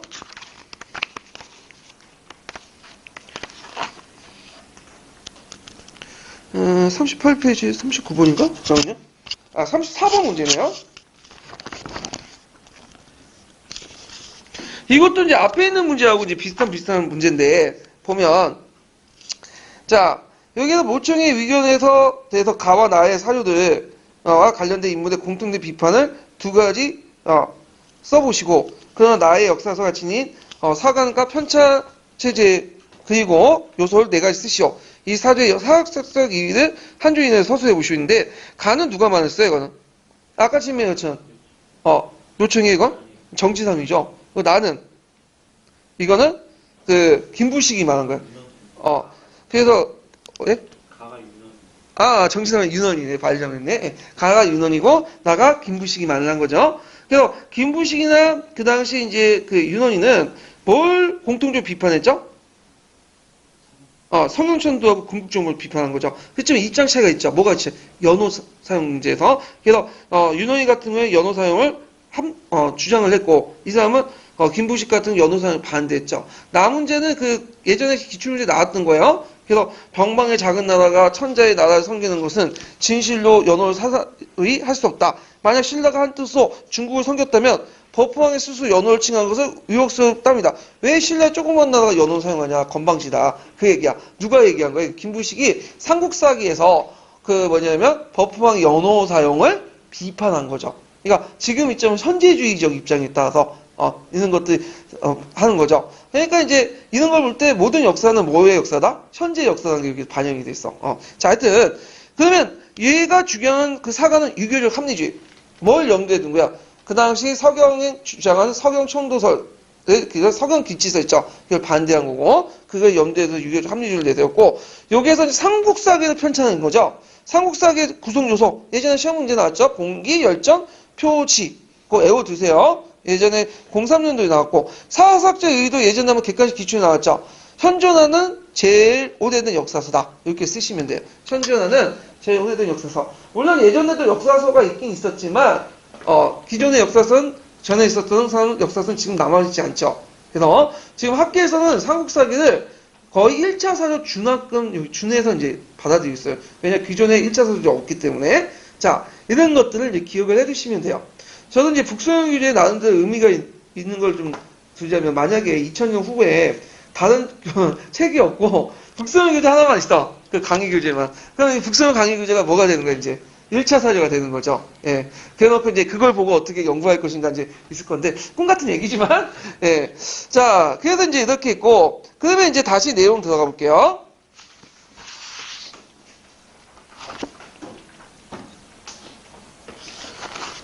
자, 무인정권 시대 보자. 무신정권 시대.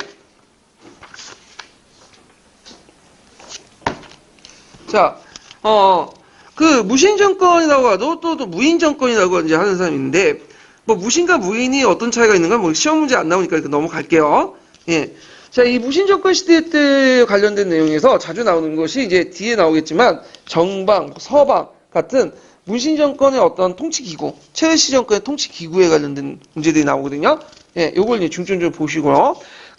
무신정권이 왜 일어났냐? 그 원인을 보면요. 일단 의종과 문신귀족과의 대립. 예. 그래서 이제 그 보면 의종은 좀 약간 이제 고조사의 기독에 보면 되게 안 좋게 서술돼 있어요. 그래서 정치 역량도 되게 부족하고 또 실정도 많고 맨날 술 마시고 놀고 그렇게 됐거든요. 근데 이 기록을 그대로 믿어서는 안 된다. 왜냐 고조사에 실려있는 의종의 모습은 언제 쓰여진 거냐면 무신정권 이후에 기록에서 쓰여진 거죠. 그래서 이제 무인정권자들이 물론 자기는 그는 모르겠지만 그 자기 밑에 있는 무신들에게 이제 자기 치적을 이게 써놓기 위해서 누굴 깎아낼 수밖에 없어. 의종을 깎아낼 수밖에 없는 거죠. 거기에다가 이제 있고 그리고 나중에 이 기록이 그대로 남아서 어디에 반영된 거야? 고조사에 반영된 거잖아요. 그래서 이걸 좀 비판적으로 해석할 필요가 있겠다. 그래서 어떤 학자는 이렇게 이제 해석하는 게 아니라 의종이 궁주로서 정치 영향이 부족한 것보다는 주로 이 사람은 기존의 선조대로 이어받은 정책도 왕권을 강화하려고 했던 거죠. 그래서 왕권 강화 정책을 이제 하려고 했는데 이거에서 어떻게 돼요? 문신 귀족들이 대립을 했다.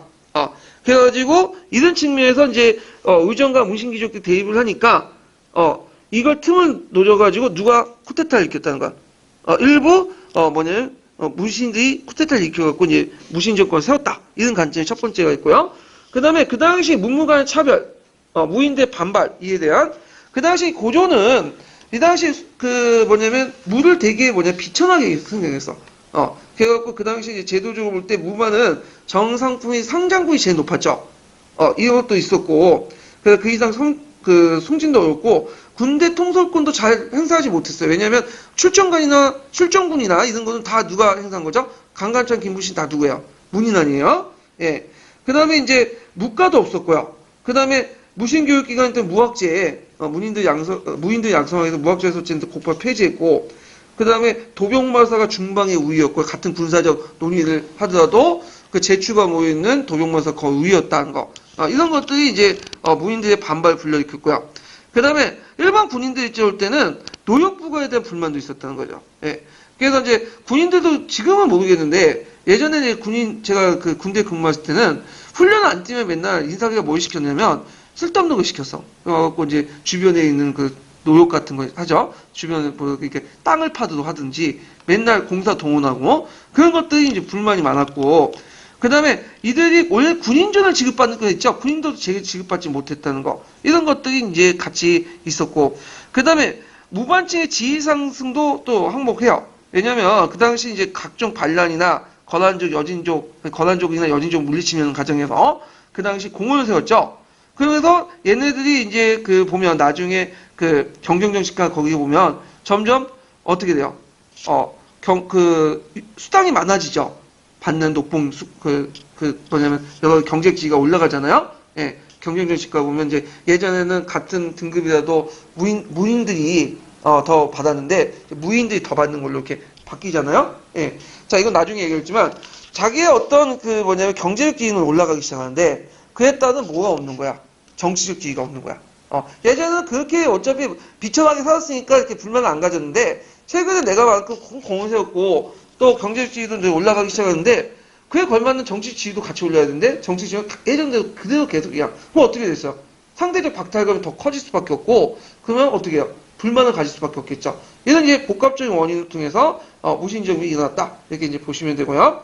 자, 무신정변의 이제 형성기를 변천 과정을 볼게요. 자, 무신정권의 변천 과정을 보면 초기, 최시정권, 후기 이렇게 나누고 있는데 형성기는 초기라고 볼 수 있죠. 정중부부터 해갖고 이민까지 있고 항익기는 최충원부터 해갖고 최시정권이 했던 4대 정권 최충원, 최후, 최항, 최희까지. 그 다음 후기는 이제 최희가 먼저 타도당하고 후기 때 김준, 이면, 임유까지 이렇게가 후기 3기로 나눌 수 있어요. 그 중에 제일 중요한 시기가 이제 최시정권 항익기 이 부분이 시험 문제 많이 나오는데 자 그러면 형성기를 볼게요. 원래 이제 그 뭐냐면 쿠데타를 일으킬 때 누가 주도를 했냐면 정중부가 주도하지 않고 원래는 2고 2인방이 주도를 했어요. 그 2고 2인방은 어떤 사람은 권령 행수였거든요. 예전에 한번 어제 시간에 그 얘기했죠. 권령군에 대해서. 네. 권령 행수는 중대장 정도 되는 거야. 오늘날만 대의. 근데 대의가 쿠데타를 일으킨다는 게 좀 약간 명분이 안 쓰잖아. 그러니까 얼굴마다 필요하니까 그 당시 상장군, 은양군 상장군이 제일 높은 게 누구냐면 정중부가 있어. 이 사람이 이제 그 뭐냐면 가문도 좀 약간 무인 가문이고 집안도 좋고 영향도 크니까 이제 정중부에게 부탁을 해갖고 정중부에게 뭐냐면 얼굴 마다를 한 거죠. 그래서 보현해서 이제 많은 사람 죽이고 이제 쿠데타 성공했어. 근데 정중부는 처음에는 그렇게 실권이 없었어요. 누가 있었죠? 이고하고 이이방이 있었죠. 근데 이고가 얘가 좀 약간 날뛰고 그래서 이 사람이 날뛰고 막 포악하니까 이이방이 사람을 시켜서 이고를 죽여버린 거야. 그리고 자기가 이제 실권을 장악하죠. 그렇지만 이이방은 곧바로 누구한테 또 주고요? 정중부한테 죽죠. 정중부한테 권력하고. 근데 정중부도 이 당시 했다가 누구한테 또 죽냐면 경대승, 26살짜리 경대성한테 전원했는데 죽게 돼. 한 칸에 가는 거죠. 그리고 경대성이 있는데 이 사람은 좀 약간 이제 고려사에 보면 보통 정중부나 이임이나 이 사람은 그 열전 보면 반역열전에 실려 있거든요. 근데 이 사람 반역열전에 실려 있지 않아. 좀 특이한 사람인데. 그래서 이 사람이 내가 게 복고의 정치야. 이때 복고의 대상은 어디냐면 무신정변 이전이거든요. 예.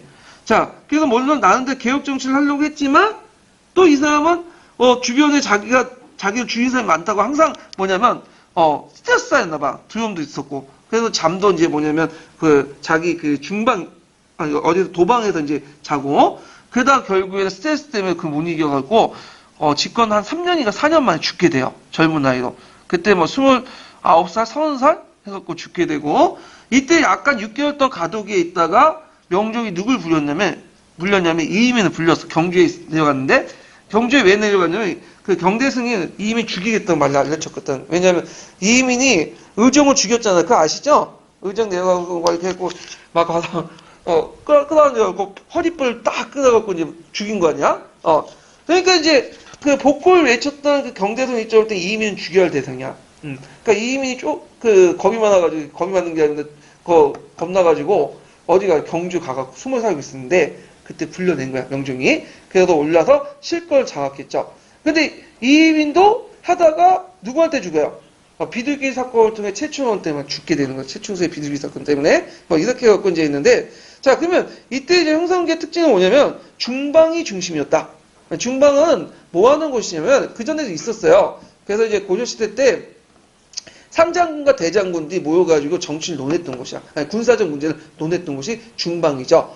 근데 막상 이제 군사 쿠데타 있고 이제 뭔가 논하려니까 종전에 도병마사나 삼성육부 조직까지는 안 되죠. 군인들이 잘 모르는 거야. 예전 논했던 중방에 가서 논한 거야. 예. 그래서 중방이 있고 다만 경대승은 어디다? 도방 출신. 도방. 그래서 자기 경호부대는 도방을 만들어서 거기에서 활동해. 왜냐면 중방 같은 경우에는 좀 나이가 많고 노땅들이 많아. 그 버슬도 대장고 뭐 상장고 그런 사람들이야. 근데 그 당시 이 경대승은 쿠데타를 일으킬 때 정중부 죽일 때 그 뭐냐면 버슬이 장군밖에 안 됐어요. 그러니까 이제 나이 차이도 있고 하니까 그 중방 가서 얘기하기는 좀 그러니까 그냥 거긴 안 나가고 이제 도방을 이제 경호부대 만들어갖고 가끔씩 거기에 숙식하고 있다가 왕이 좀 필요할 때마다 가갖고 얘기하고 그런 형태였어. 자, 그 다음에 이제 그 상층부의 권력투쟁이었고 이때 이제 반무신의 난이 일어났죠. 김보당의 난, 조이총의 난, 교정의 반란 이런 것들이 일어났죠. 교정은 왕씨가 관련된 반란이고 이건 좀 뒤에 있다 얘기할게요. 밀란이 다발했다. 그래서 이 시기 때 대개 보면 밀란이 많아요. 최충원 시기 때 넘어가면 밀란이 상대적으로 감소하거든요. 그 이유가 뭐냐면 이제 최충원 때는 어느 정도 안정기잖아요. 근데 이때는 서로 싸우고 하니까 중앙에 싸우다 보니까 이제 지방에 통제할 수 있는 능력이 없어지게 되죠. 자, 그 다음에 이제 경인의 난인데 이걸 이제 아까 얘기한 것처럼 그 보현의 행차에서 정중부 이고 이방이 주도한 무신들을 대규모 죽이고 권력을 장악한 난이에요. 예. 그리고 이때 이제 원래는 의종이 있었는데 의종을 그냥 냈다가 의종을 그냥 쫓아내버려. 그래서 명종을 이제 옹립하고 의종도 나중에 김보당 난이 일어날 때 김보당이 의종을 또 복위시키려고 하죠. 그 과정에서 이제 의종이 다시 이제 잡히게 되고 그래서 의종이 누구한테 죽어요? 의방의 그 부하장수였던 의민한테 죽게 되죠. 이민한테. 예. 이방의 그 부하장수였던 이민한테 죽게 된다. 그래서 이민이 이제 그러는데 하여튼 그때 이민이 그 의종을 죽이고 나서 그것 때문에 욕 되게 얻어먹어. 예. 아무리 의종이 쫓겨난다고 포항무동한 왕이어도 일단 명색은 뭐예요? 왕이잖아. 근데 왕이 아무리 신하는 사람들이 왕을 죽일 수 있어요? 유교적 윤리 볼 때? 도저히 있을 수 없는 거죠. 근데 그걸 죽였단 말이야, 이민이. 이민도 억울한 게 있어. 왜냐면 자기가 이제 이방에 명령받고 이제 죽였는데, 근데 사람들 보기에는 이제 이민이 죽이니까, 어떻게 되는지 이민이 이제 그 허리를 꺾고, 그 다음에 나서 시체를 갖다 버린 다음에, 그 호수속에 갖다 버린 다음에, 컬컬컬 웃었다, 이런 말이 있어. 물론 이게 실제 그랬는지 안 했는지 모르는데, 이렇게 사람들이 그렇게 믿었던 거죠. 그러니까 이민에 대한 어떤 뭐냐면, 집중적인 하사를 받게 되고, 공격 하사를 받고 되고, 아까 이제 말한 것처럼 그 경대성도 뭘 죽이려, 이민을 죽이려 해서 이민을. 그리고 최충원도 이민을 죽일 때 예전에 의종 시해 사건을 들먹인 적 있어요. 예. 그래서 그 후에 최씨 정권 이후에도 여러 왕들이 교체가 돼요. 근데 절대 왕은 유배를 보내지 죽이진 않아. 왜 안 죽이겠어? 잘못하면 이민권을 날 수 있겠다는 거죠. 왕이 실권이 없더라도 일단 죽여놓으면 상대방으로부터 뭐야? 명분이 만드는 거냐? 공격의 명분을. 자, 하여튼 있는데 이민은 상당히 특이한 캐릭터 인물인데 이 사람은 천민 출신이에요. 그러니까 앞에 있었던 이제 정중부나 뭐 경대승이나 이 사람들은 물론 문벌 귀족보다는 좀 약간 가문의 격이 떨어지지만 나름대로 무신 가문에서도 좀 믿는 집안 출신인데 이 사람은 경주 출신으로서 천민 출신이야. 이 사람이 왜 중앙에 등용이 됐냐면 원래 이 사람이 이제 그 형제가 2명 있어. 형 2명이. 근데 그 이민과 그 형 둘이 경주에서 껄렁껄렁 놀았나 봐. 양아치처럼. 그러니까 경주 수영 지방관이 딱 보냐 안 되겠다 해갖고 이민과 그 2 형을 불러서 막 좁혔어. 막 고문을 하고. 근데 2 형은 그 고문에 못 이겨서 죽었는데 이민은 끝까지 살아남는 거야. 이 녀석 맥집 있네 하면서 추천을 내줬어요, 중앙에. 근데 이 사람이 중앙에 와서 이제 2군 6위에 권령군에 들어갔는데 이 사람이 잘하는 게 뭐냐, 수박해요. 그 당시 이제 몸으로 손으로만 하는 그 시스템이 있었나 봐요. 네. 하여튼 그걸 이제 잘하는데 의종이 이걸 되게 좋아했어. 그래갖고 얘 괜찮네 하면서 중량장 시켜주고 그리고 이렇게 해갖고 이제 승승장구 이제 진급을 하게 된 거죠. 근데 이런 의종을 누가 죽인 거야? 이민이 죽인 거야. 자기 키워준 거를. 그러니까 사람들 볼 때는 말도 안 되는 이제 죽일 놈이지. 하여튼 이민은 출신이 천민 출신이야. 그래서 그 아버지가 소금 장수고 그 어머니가 사원의 비였다, 노비였다. 그러니까 당연히 천자수모법에 의해서 이 사람도 뭐가 된 거야? 노비 출신하고 볼 수도 있겠죠. 천민 출신하고. 그래서 이 사람이 권력을 잡는데 물론 이 사람이 정치는 잘 못했어요. 그렇지만 상징적 의미가 있죠. 어떤 상징적 의미가 있을까요? 이렇게 천한 출신자도 권력을 장악할 수 있다. 이민 같은. 그럼 우리 왜 권력 못 잡냐? 당연히 권력 잡을 수 있다 해갖고 각지의 반란을 원인이 배경을 제시해주고 있고 일종 역할 모델이 된 거지. 그래서 이걸 통해서 뭐도 했다? 신분해방 투쟁을 했다. 그래서 그 유명한 말이 있죠. 만장의 난이 있을 때 왕후장성의 시가 따로 있겠느냐? 이건 뭐에 염두야? 이민 같은 천한 출신도 한나라 실권을 장악했는데 내가 왜 못할 수 있냐? 이런 거에서 이제 나온 거지. 예. 그래서 이민이 상당히 신분해방 운동에 자기는 의도하지 않지만 그 존재감 때문에 큰 영향력을 행사했다. 이렇게 이제 보시면 될 것 같아요.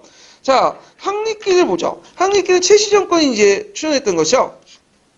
근데 이 최충원이 집권할 때 이제 시기는 이미 이제 아마 무신의 전변이 일어난 후에 한참 지난 아니에요. 그러니까 최충원부터 해갖고 이때는 실제로 이 사람들은 무신 정부에 참여하지 않았던 사람들이야. 그러니까 제2세대 2세대 문인층이죠. 그리고 그 전에 이제 무신 정권에 직접 이제 참여했던 사람들은 이제 점점 죽어가고 했고, 그래서 그 당시 이민은 좀 원료 세대의 우두머리였고, 최충원은 뭘까요? 신진 세대의 중심지였죠. 그래갖고 이제 최충원이 그 당시 이민을 제거하고 권력을 장악해야 돼요. 그리고 이때 이제 최충원의 특징은 뭐냐면 최충원은 원래 집안 자체가 무인 집안이 아니에요. 문인 집안이 아니고 이 사람은 문인 집안이에요 원래. 그러다가 이제 원래는 이제 서리로 들어갔다가 버스길 막히니까 뭘로 변신했냐면 무인으로 변신된 거야. 문간직으로 이렇게 전환을 했던 사람이죠. 그러니까 최씨 집안 자체가 나름대로 뭐냐면 또 글도 알고 학문도 알아요. 그러니까 문물을 좀 약간 겸직한 집안이라 이렇게 보시면 될 것 같아요. 자, 하여튼 최충원은 그 다음에 서정을 감시하고요. 정치 전반적으로 감시를 하고 그 다음에 이제 세정, 비리, 규찰, 재반하달 명령 이런 것들을 하기 위해서 만든 기구가 뭐냐면 교정도감이죠. 그거 외워두세요. 예. 그래서 교정도감은 원래는 이제 최충원의 암살 음모 사건들을 이제 접하기 위해서 만든 일종의 임시도구였어요.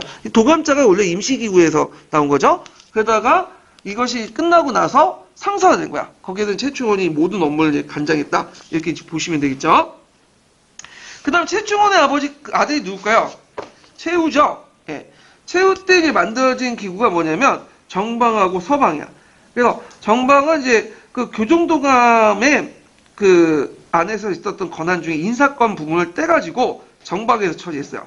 그래서 정방은 이제 그 당시 무인들가 문무백관대 인사인정을 담당했다는 거야. 원래는 어디에서 담당해야 돼요? 2부에서 담당해야죠. 병부나. 그게 아니라 자기 집안에 와가지고 전주권을 행사했어요. 전주권이라는 거는 문사를 뽑을 때 문인들이나 그다음 장군들 뽑을 때 예를 들어 이제 명단들을 이제 작성하고 거기에서 이제 선발하는 그 권한을 전주권이라고 하거든요. 인사권이에요. 쉽게 말하면 이거를 여기에서 장악을 했다. 그래서 이 정방 예전에 시험 문제 나왔죠. 그래서 정방에는 누굴 또 했냐면 행정문서 같은 걸 처리해야 될 거 아니에요. 그러니까 이제 문관들을 많이 배치시켰어. 그때 신흥 그 세력들을 좀 향리치신의 능문능리한 문에도 능하고 사모에도 능한 능문능리 출신인 문관들을 이제 했고 거기에 이제 정색 상서라든지 정색 속경이라든지 이런 이제 간직도 줬다. 이렇게 보시면 돼요. 그래서 정색 상서, 정색 속경, 정색 상서, 정색 소경 이런 말들이 나오면 뭐라고 보시면 돼요? 정박 이렇게 보시면 되겠죠. 정색 상서, 정색 속경 이렇게 이제 보시면 되고 자 그래서 이제 이 최씨정권 때 유능한 신진 관료들을 이제 진출할 수 있었으면 이걸 통해서 국가기관으로 변한 뒤에도 이건 계속 국가기관 변하고 검문세가들이 이곳을 지배함으로써 신진 관료를 막아버린 간부로 변질했다. 처음에는 신진 관료들을 등용하려고 했지만 등용하는 곳이지만 나중에 검문세력들이 여기 장악하면서 어떻게 되죠? 점점 그 신문신 세력들을 그 등용을 막는 그 기구로 바뀌게 되죠. 그래서 고려 후기 때 들어가면 정방은 왕권이 강할 때 폐지됐다가 다시 또 이름만 바꿔가지고 또 부활하고 결국에 언제 폐지돼요? 이성계 이하동 회곤위에 이제 폐지되는 거죠. 마무리로. 그래서 정방은 최씨 정권 최후의 어떤 그 사적 기구에서 출발했다가 나중에 최씨 정권이 몰락하고 우인 정권이 몰락하고 다른 기구는 다 없어졌는데 이 정방만 계속 살아남아서 국가기구가 됐다. 이렇게 이제 보시면 되겠죠. 그래서 정방과 관련된 문제가 한번 시험 문제 많이 나왔어요. 예. 그럼 좀 이따 풀어보고요. 자, 그러면 이제 서방을 보죠. 서방은 정방과 함께 최후 때 만들어진 거고요. 그래서 문인들의 정치 자문과 협조를 구하기 위해서 문인들이 만든 문인들의 수기기관이고요. 그래서 일종의 자문기관이라고 보시면 되죠. 그리고 문인들이 그 무신정권 이후에도 처음엔 문인들이 무신정권 수립 이후 처음으로 현실참여의 길을 얻게 됐다. 그때 이제 주로 신진사대부도 많이 등용했다. 그래서 신진사대부의 기원을 따질 때 요 최씨 정권부터 따져요. 능문능리한 사람들 이제 많이 등용했다. 물론 이제 뒤에 나타난 신진사대부와 좀 다른 경우도 있지만 하여튼 최씨 정권 때 이렇게 무인들보다는 문신들을 많이 등용한 이유가 뭘까요? 이제 최씨 정권 집안 자체가 뭐예요? 무인 기지도 있지만 문인 기지도 있는 집안이고요. 그 다음에 나라를 운영하려면 이 칼로 막 시들고 할 수가 없죠. 뭐가 있으면 어떤 문적인 요소, 학문적인 것도 알아야 되잖아. 그러니까 문인들 적극적으로 등용해. 근데 이때 등용된 문인들은 그 우리가 생각한 문벌 귀족들이 아니라 저는 이제 지방 항리층 출신들이 많이 등용이 된다는 거죠. 이런 것도 이제 같이 연관시켜서 보시면 돼요. 참고로 과거 시험, 고려시대 때 과거 시험에서 제일 많이 행해졌던 때가 어디냐면 아이러니하게 최씨 정권 때 많이 해요. 무인 정권 때 제일 많이 뽑았어요. 그러니까 우리 식으로 TO가 되게 많아. 지금 박근혜가 TO 많았죠, 역사가. 그래서 우리는 기대는 안 했지만 왜 TO 많냐면 일단은 어떤 식이든 자기 아버지를 미화시키기 위해서는 역사교사 필요하니까. 그래서 그 당시 과거 제도를 제일 많이 했고 그 당시 많은 문인 관료들을 많이 배출했던 시대가 언제였다? 최씨 정권 시대였다. 이렇게 좀 기억을 해두시면 될 것 같아요. 자, 그래서 이제 있고 그 다음에 도방인데 도방도 최충원 때 다시 만들었죠. 원래 도방은 누가 만들었어요? 그 앞에 경대선이 만들었잖아요. 그걸 이제 해체됐다. 경대선이 죽은 후에 그걸 다시 조직한 것이 도방이야. 최충원이. 그래서 신병 경호를 위한 사병 집단인 도방을 확대 설치해서 부활시켰다. 이렇게 이제 보시면 되겠대요. 최충원 때. 자, 그 다음에 이제 거기에 마별초라는 그 부분인데, 마별초가 아니라, 거기 빠졌지만 마별초도 있어요, 마별초. 마별초는 이제 예전에도 설명했지만, 의장대야, 의장대. 그리고 이것도 이제 사병 집단인데, 특수부대, 기병, 이렇게 보시면 돼요. 그래서 이거는 뭐냐면, 이제 정치적인 어떤 권위를 가시하게 만든 부대다. 그래서 지금도 의장대가 있잖아요. 의장대들이 실제 전투를 하는 건 아니죠? 예, 이런 것들은 이제 뭐냐면, 군대 어떤 행사나 이런 걸 동원하기 위해서 만든 부대들 있잖아요. 이런 것들인데, 이런 거와 비슷하다고 보시면 돼요. 자, 그 다음에 삼별초를 보죠. 삼별초. 자, 삼별초를 보면, 이 사람들은 이제 그 앞에 언급한 뭐 마블촌이 도방이니 이런 것들은 철저하게 세시정권의 무슨 기관이에요? 사병인데, 삼별초는 좀 예매해. 왜 예매하냐면, 이게 이제 그 삼별초는 그 공병적 성격도 있고 그 다음에 사병적 성격도 있어요. 왜냐면 공병적 성격을 볼 때 각 구성원들 그 간부들이 다 고려 간직을 받고 있어. 그리고 봉급도 어디에서 받냐면 국가의 공식적인 재정에서 받아요. 이런 측면에서는 공병적인 성격이죠. 근데 실제 역할을 보면 그 기동의 실제 역할을 보면 세시정권이나 구에 등장한 무인정권들의 어떤 시다바리 역할을 한단 말이야. 그래서 이제 학자들은 이게 뭐라고 하냐, 공병과 사병이 중간에 있는 정도의 성격을 가지고 있는 부대가 삼별초다. 이렇게 이제 보고 있어요.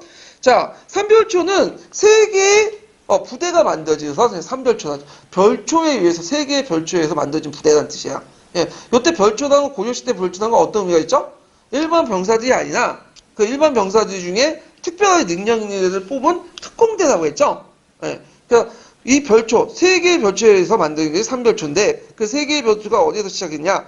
처음에는 그 수도의 치안 유지를 위해서 창설한 부대가 있어요. 야별초죠. 도적들이 밤에 주로 활동하잖아요. 그래서 도적들을 막기 위해서 이런 것들이 이제 따로 그 군대를 만들어갖고 했는데, 이 야별초가 점점 커졌어요. 그래서 자별초, 우별초 두 개 부대가 되고, 거기다 이제 몽고와 싸우는 과정에 몽고에 포로 잡혔던 사람이 도망간 사람들 많아요. 도망쳐 나온 이들이 신이군.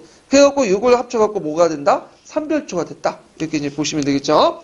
자, 그래도 이제 삼별초들은 실제적으로 이제 그 내용을 보면 몽고 항쟁기 때 많이 싸운 걸로 되어 있지만 실제로는 삼별초들이 강화도에 크게 벗어난 적이 없어요. 예. 그러다가 언제 활동했냐면 그 당시 이제 인유 정권들이 몰락하고 나서 본격적으로 활동했죠. 왜 본격적으로 활동했냐면 그것도 이제 웃긴 게 뭐냐면 이제 그 강화도 들어온다니까 얘네들이 이제 삼별초 우리나 이제 고려 정부한테 삼별초 명단 넘겨라. 그러면 이 소식을 알게 된 거야, 삼별초들이. 근데 삼별초이 그 명단을 넘기면 그냥 해인뿐만 집안에 그 집에 돌아가는 게 아니라 이 명단을 기초로 자기들이 다 수청당할 거라고 생각하니까 에이드나 전화가 뭐냐, 그냥 일어나자 해서 들고 일어날 뿐인 거야. 그래서 강화도에 있는 배, 보물 다 싣고 남쪽으로 이제 들어가죠. 그래갖고 이제 도착한 곳이 어디냐면 진도라는 곳이에요, 진도.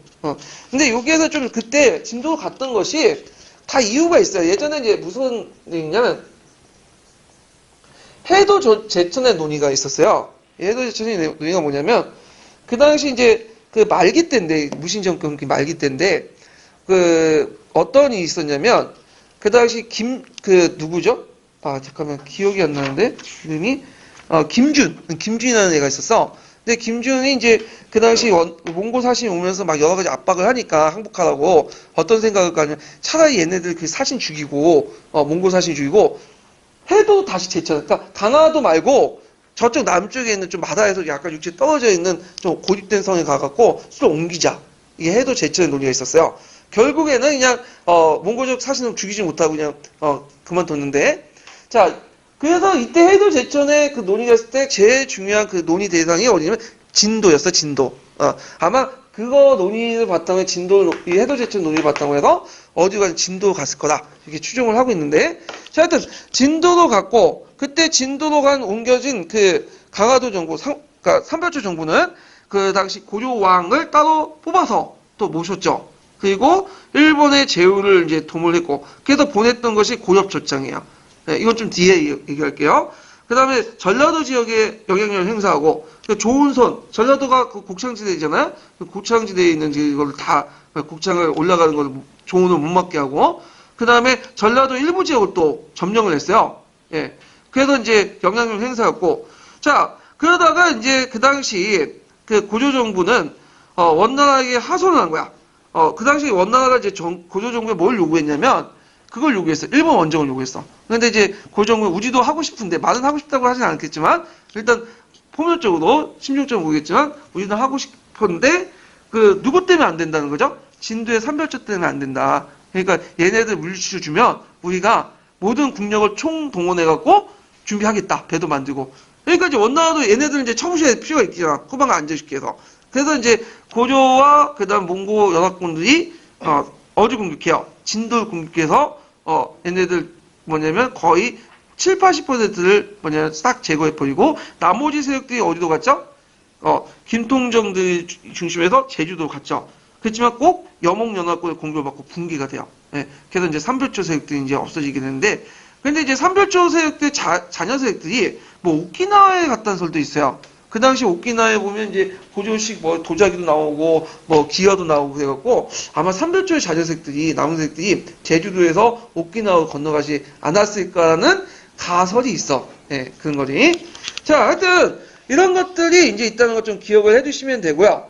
자, 그 다음에 그 삼별초의 고조첩상은 이제 문제 풀면서 좀 이따 얘기할게요, 이거는. 그러면 지금까지 했던 이제 무인 정권 시기 때 이제 권력기구와 관련된 것들을 좀 찾아가지고 좀 볼게요. 기출 근거에서. 1182페이지 펴보세요.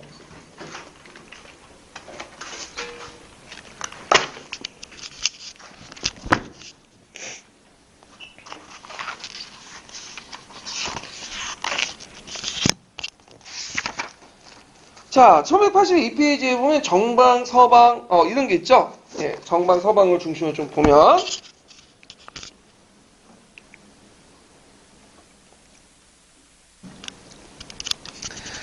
정방은 1125년 최후가 자기 집에 정방을 설치하여 문무백관의 인사행정을 취급했던 곳인데, 정방은 최후 때 설치되었지만, 이미 최충원 때 문무백관 인사행정을 마음대로 행사했고, 원래는 이 최충원 때 행사했던 곳이 이제 어디냐면 교종도감이었어요. 그것을 따로 떼가지고 만든 것이 정방이에요.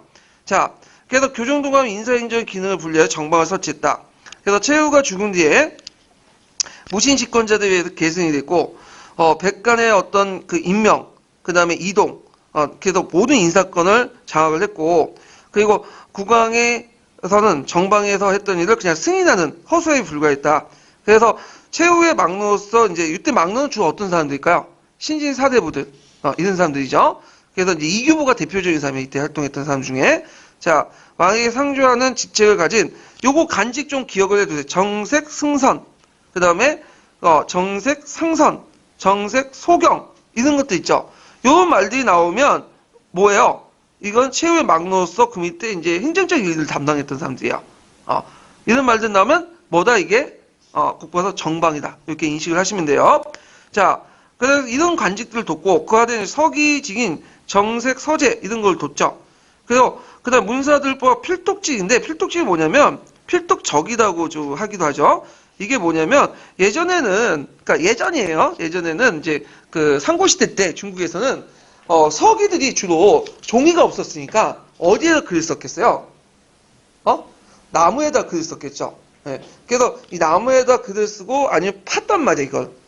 그래서 이런 말이 나왔다고 그래요. 자, 하여튼 이런 지책을 주어서 이제 상을 보게 했다. 그래서 이렇게 3품간, 4품간 소속돼 있던 사실은 국가 관료들 자기 집에서 설치한 정방에 자기의 필요에 이용했음을 보여주는데, 무신정권 이후에 앞에 쓰는 교정도감이니 서방이니 이런 것들은 어떻게 돼요? 없어졌죠. 근데 이건 계속 남아 있었어. 국가기구화 돼가지고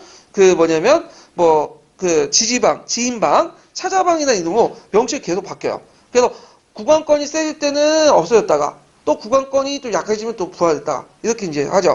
그래서, 이런 명칭을 거쳐서 청왕 때 상서사라고 계칭을 했고, 결국에는 이제 이성계가 이하도 해군 이후에는 고려가 조선에 건국하면서 없어졌다. 이렇게 이제 보시면 되겠죠. 서방을 보죠. 서방은 도방, 교종도감, 정방, 상부초와 함께 이제 최씨의 세습정권의 중심 기구였는데 1277년, 고종 14년에 최후에 설치되었고, 그리고 원종 11년까지 존재했어요. 고조사에서 이제 보면 최후의 문객 중에 당대의 명류가 많아 이들이 3번, 교대도 3번 나갔고 3번으로 나누어 교대도 서방에 수익해 했다, 자묵해 했다. 되겠죠? 거기에 머물면서 최후가 이제 그때그때마다 정책 자문을 받았다는 거죠. 최후가 서방을 설치한 문인들을 수기한 것도 국정에 대한 그들의 자문을 받기 위한 거다. 그래서 서방을 설치함으로써 최씨 정권은 무인대 수기기관 도방과 함께 문무를 경비하게 됐다. 최후는 인사행정을 담당한 정방을 설치하고 이곳에서 능력 있는 문인을 뽑아 필독치라고 하여 상을 보게 하고 2년 뒤에 또 서방을 설치하여 나머지 문인들을 등용했다. 그러니까 무인들뿐만 아니라 이렇게 문인들도 많이 등용했어요. 이것을 자기의 이제 측근세로 삼은 거지. 문부들 다. 예. 그래서 이 최후 같은 경우에는 무예도 능했고 문예도 능했던 사람이에요. 이 사람은요. 그래서 이 사람은 상당히 똑똑하고 유식하면서 그다음 글씨를 되게 잘 썼다고요. 그래서 고려에 보면 신풍사연이라고 해갖고 서예가로 유명한 사람이 있거든요. 그 중에 한 명이 최후야. 이 사람이. 그래서 이제 상당히 이제 문무에 능했던 사람이다. 그래서 최씨 집안은 종전에 그 무식한 그 뭐냐면 이임이나 이런 사람의 집안보다도 좀 문무를 겸악하고 문인과 무인을 같이 썼다고 보시면 돼요. 그러니까 아까 얘기한 것처럼 과거 제도가 많이 열릴 때가 언제라고? 최씨 정권 때. 왜냐면 예전에 과거 제도 그렇게 필요하지 않았어. 왜냐면 문벌 귀족들 썼으면 되니까. 근데 이때는 뭐예요? 새로운 신진 세력들 등장하니까 과거를 많이 열 수밖에 없는 거죠. 예. 그런 거와 연결시켜서 이제 보시면 될 것 같다. 이렇게 이제 보고요. 그 다음에 이제 관련된 기출 문제는 좀 쉬었다가 할게요. 쉴 때 됐는데. 예.